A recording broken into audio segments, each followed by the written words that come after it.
بسم اللہ الرحمن الرحیم۔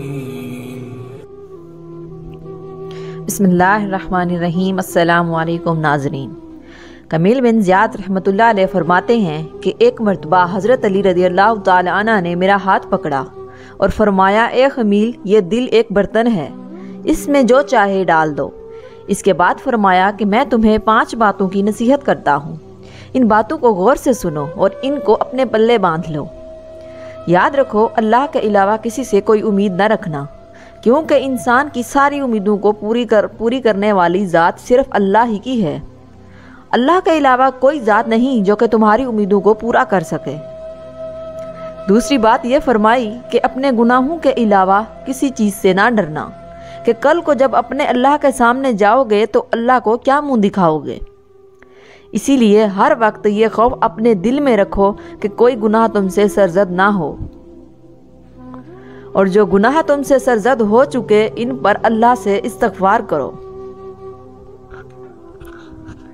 تیسری نصیحت یہ فرمائی کہ اگر تم سے کوئی ایسی بات پوچھی جائے جس کا تمہیں علم نہ ہو تو یہ کہتے ہوئے نہ شرمانا کہ میں نہیں جانتا۔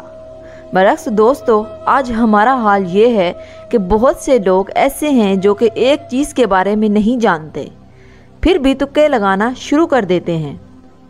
اسی طرح ایک دوسرے مقام پر امیر المؤمنین نے یہ بھی فرمایا کہ اس بات کا اقرار کر لینا کہ میں اس بارے میں نہیں جانتا، یہ بھی آدھا علم ہے۔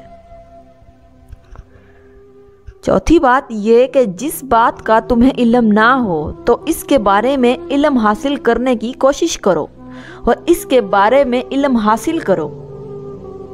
پھر آپ رضی اللہ تعالی عنہ نے آخری بات یہ فرمائی کہ صبر کرو، ہر حال میں صبر کرنا انسان کے لیے بہتر ہے اور صبر ایمان کا حصہ ہے، بلکہ یہاں تک فرمایا کہ صبر کا مقام ایمان میں اس طرح سے ہے جیسے کہ بدن میں سر کا مقام ہے۔ اس بات سے معلوم ہوا کہ صبر کا ایمان کے ساتھ بڑا گہرا تعلق ہے، اسی لیے چاہیے کہ صبر کا دامن کسی حال میں نہ چھوڑا جائے۔